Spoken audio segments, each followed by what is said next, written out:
Oppo Reno 11 എന്ന പുതിയൊരു smart phone ഇപ്പോൾ ലോഞ്ച് ചെയ്തിട്ടുണ്ട്. ഈ ഒരു വീഡിയോയിൽ നമ്മൾ നോക്കാൻ പോകുന്നത് ഓപ്പോ റെനോ 11 എന്നുള്ള സ്മാർട്ട് ഫോണിനെ പറ്റിയിട്ടാണ്. ആദ്യം നമ്മൾ ഫീച്ചേഴ്സും കാര്യങ്ങളൊക്കെ നോക്കുകയാണെന്നുണ്ടെങ്കിൽ ഓപ്പോ റെനോ 11 6.7 ഇഞ്ചിന്റെ ഫുൾ HD പ്ലസ് ഡിസ്പ്ലേ ആണ് വരുന്നത്. അമോലെഡ് ഡിസ്പ്ലേയും കാര്യങ്ങളൊക്കെ ഇതിൽ കൊടുത്തിട്ടുണ്ട്. പിന്നെ പഞ്ചോൾ ഡിസൈൻ ഇതിൽ വരുന്നുണ്ട്. പഞ്ചോൾ വരുന്ന ടോപ്പ് സെന്റർ ഭാഗത്തായിട്ടാണ്. ഡിസ്പ്ലേയിൽ 120 Hz റിഫ്രഷ് റേറ്റ് ഒക്കെ സപ്പോർട്ട് ചെയ്യുന്നുണ്ട്. അപ്പം അത്യാവശ്യം തിരക്കുള്ള നല്ല ഡിസ്പ്ലേ ഫീച്ചേഴ്സും കാര്യങ്ങളൊക്കെ ഈ ഫോണിൽ വരുന്നുണ്ട് എന്ന് പറയാവുന്നതാണ്. In display finger print sensor ഈ ഫോണിൽ കൊടുത്തിട്ടുണ്ട്. ഫോണിന്റെ വെയിറ്റ് വരുന്നത് 177 ഗ്രാമാണ്. തിക്നെസ് വരുന്നത് 7.6 mm ആണ്. അപ്പം വെയിറ്റും തിക്നെസ്സും കമ്പാരിറ്റീവ്ലി കുറവ് തന്നെയാണ്. IP65 റേറ്റിംഗ് സപ്പോർട്ട് ചെയ്യുന്നത് നല്ലൊരു കാര്യം തന്നെയാണ്. പിന്നെ ഈ ഫോണിന്റെ കോറൽ പർപ്പിൾ അതുപോലെ തന്നെ ഡാർക്ക് ഗ്രീൻ എന്നീ കളർ വേരിയൻസ് ആണ് ഇപ്പോൾ ലോഞ്ച് ചെയ്തിരിക്കുന്നത്. ഇനി പ്രോസസറിന്റെ കാര്യത്തിലോട്ട് വരികയാണെന്നുണ്ടെങ്കിൽ MediaTek Dimensity 7050 എന്ന പ്രോസസർ ഈ ഫോണിൽ കൊടുത്തിട്ടുണ്ട്. ഈ ഒരു ഫോണിന്റെ വില 25,400 രൂപ പ്രൈസ് റേഞ്ചിലേക്കായിട്ടാണ് വരുന്നത്.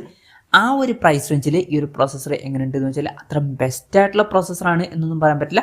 എന്നാലും തിരക്കേടില്ലാത്ത ആവറേജ് ആയിട്ടുള്ള ഒരു പ്രോസസ്സർ എന്നൊക്കെ പറയാവുന്നതാണ്. 5G സപ്പോർട്ടും കാര്യങ്ങളൊക്കെ ഇതിൽ വരുന്നുണ്ട്. പിന്നെ ഈ ഫോണിന്റെ ബേസ് വേരിയന്റിൽ 8GB റാമും 128GB ഇന്റേണലും കൊടുത്തിട്ടുണ്ട്. NFC എന്നുള്ള ഫീച്ചറൊക്കെ ഇതിൽ സപ്പോർട്ട് ചെയ്യുന്നുണ്ട്. ആൻഡ്രോയിഡ് 14 ബേസ് ആയിട്ടുള്ള കളറോയ സോഫ്റ്റ്വെയർ ആണ് ഈ ഫോണിൽ വരുന്നത്. ക്യാമറയുടെ കാര്യം പറയുകയാണെന്നുണ്ടെങ്കിൽ ഫോണിന്റെ പിന്നിൽ ട്രിപ്പിൾ ക്യാമറ സെറ്റപ്പാണ് കൊടുത്തിരിക്കുന്നത്. 64 mega pixel main camera sensor ഇതിൽ വരുന്നുണ്ട്. 8 mega pixel ultra wide angle ലെൻസും 2 മെഗാ പിക്സൽ മാക്രോ ലെൻസും വരുന്നുണ്ട്. പിന്നെ ഫ്രണ്ടിൽ 32 മെഗാ പിക്സൽ സെൽഫി ക്യാമറ കൊടുത്തിട്ടുണ്ട്. അപ്പം ഓൺ പേപ്പർ തിരക്കുകളില്ലാത്തൊരു ക്യാമറ സ്പെസിഫിക്കേഷൻ വരുന്നുണ്ട് എന്ന് തന്നെ പറയാവുന്നതാണ്. ബാറ്ററിയുടെ കാര്യത്തിൽ 5000 mAh ബാറ്ററി കൊടുത്തിട്ടുണ്ട്. 67 വാട്ടിന്റെ ഫാസ്റ്റ് ചാർജ് സപ്പോർട്ട് ചെയ്യുന്നുണ്ട്. പിന്നെ ടൈപ്പ് സി ചാർജിംഗ് പോർട്ടും ഇതിൽ വരുന്നുണ്ട്. അപ്പം നല്ലൊരു ബാറ്ററി സെറ്റപ്പും കാര്യങ്ങളൊക്കെ ഇതിൽ കൊടുത്തിട്ടുണ്ട് എന്ന് തന്നെ പറയാവുന്നതാണ്. അപ്പം ഇതൊക്കെയാണ് ഫീച്ചേഴ്സിനെ പറ്റി പറയാനുള്ള കാര്യങ്ങൾ. പിന്നെ ഈ ഒരു സ്മാർട്ട് ഫോൺ ഇപ്പം ഇന്ത്യൻ മാർക്കറ്റിൽ ലോഞ്ച് ചെയ്തിട്ടില്ല. ഇപ്പം ജപ്പാനിലാണ് ഈ ഫോൺ ലോഞ്ച് ചെയ്തിരിക്കുന്നത്. അവിടെ ഈ ഫോൺ ലോഞ്ച് ചെയ്തിരിക്കുന്നത് ഏകദേശം 25,400 രൂപ പ്രൈസ് റേഞ്ചിലായിട്ടാണ്. ആ ഒരു പ്രൈസ് റേഞ്ചിൽ ഈ പറഞ്ഞിട്ടുള്ള ഫീച്ചേഴ്സ് എങ്ങനെയുണ്ട് എന്ന് വെച്ചാൽ അത്ര ബെസ്റ്റ് ആയിട്ടുള്ള ഫീച്ചേഴ്സ് ആണ് എന്നൊന്നും പറയാൻ പറ്റില്ല.